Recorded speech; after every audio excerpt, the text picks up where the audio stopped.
Hello all welcome to our channel. ఈ క్లాస్లో వచ్చేసి మనము 7th క్లాస్ సైన్స్కి సంబంధించిన 8th లెసన్ గురించి చూద్దాము. ఈ వీడియో కనుక మీకు నచ్చితే లైక్ చేయండి, షేర్ చేయండి, అలాగే సబ్స్క్రైబ్ కూడా చేయండి.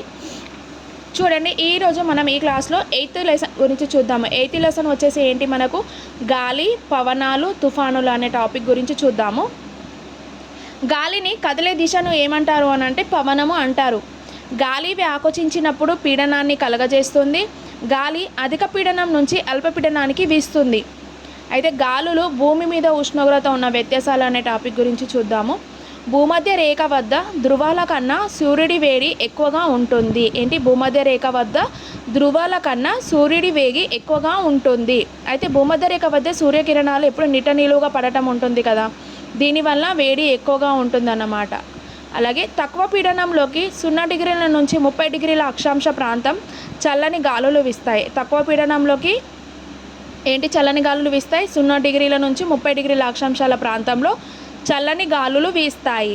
పెరుగుతున్న గాలి వేగం పీడనాన్ని తగ్గించడంతో పాటు వర్షం కురవడానికి కారణం అవుతుంది. నెక్స్ట్, భూమి నీరు ఉష్ణోగ్రత వ్యత్యాసాలు చూడండి. భూమిపై ఉండి గాలి పొరలు వేడెక్కి తేలికై పైకి పోతాయి. భూమిపై ఉండే గాలి పొరలు వేడెక్కి తేలికై పైకి పోతాయి.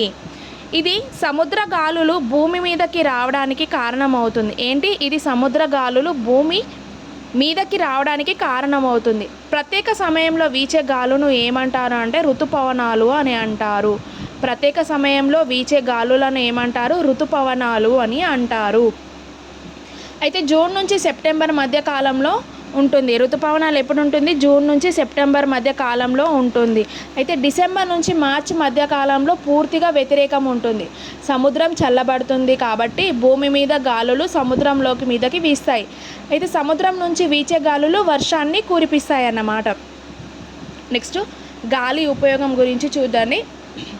విద్యుత్ ఉత్పత్తి గాలి మరల ద్వారా మరియు గాలిని సాంప్రదాయేతర ఇంధన వనరు అని కూడా అంటారు. విద్యుత్ ఉత్పత్తి గాలి మరల ద్వారా కూడా ఉపయోగిస్తారు కదా, అలాగే గాలిని సాంప్రదాయేతర ఇంధన వనరు అని కూడా అంటారు. నెక్స్ట్, తుఫాను గురించి టాపిక్ ఇచ్చారు చూడండి. తుఫాను అనేది హారికేన్లు, టైఫాన్లు రకరకాల పేర్లతో పిలుస్తారు. తుఫాన్లని ఏ పేర్లతో పిలుస్తారు, తుఫానులు, హారికేన్లు, టైఫూన్లు అనే రకరకాల పేర్లతో పిలుస్తాము. అలాగే తుఫాన్లు ఏర్పడే ప్రదేశాన్ని బట్టి వాటికి పేర్లు ఉన్నాయి. అంటే వీటికి ఏర్పడే ప్రదేశాన్ని బట్టి వాటికి రకరకాల పేర్లు ఉన్నాయి. అయితే గాలి వేగం పెరిగితే గాలి వేగంతో పాటు గాలి పీడనం కూడా తగ్గుతుంది. గాలి వేగం పెరిగితే గాలి వేగంతో పాటుగా గాలి పీడనం కూడా తగ్గుతుంది. నెక్స్ట్, తుఫాను గురించి చూడండి. రాడార్ ఉపగ్రహ వ్యవస్థ ఎంతో మేలు చేస్తున్నాయి. రాడార్ ఉపగ్రహ వ్యవస్థ ఎంతో మేలు చేస్తున్నాయి. అయితే 48 గంటల ముందే సమాచారం ముందస్తు హెచ్చరికలకు వీలు కలుగుతుంది. ఇవేంటి రాడార్ ఉపగ్రహ వ్యవస్థ ఎంతో మేలు చేస్తుంది. రాడార్ అంటే 48 గంటల ముందే సమాచారాన్ని ముందుగా హెచ్చరికలను వీళ్ళకు కలిగిస్తుంది అన్నమాట. అయితే వాతావరణ శాఖ వారు IMD అందిస్తుంది. IMD అంటే ఇండియన్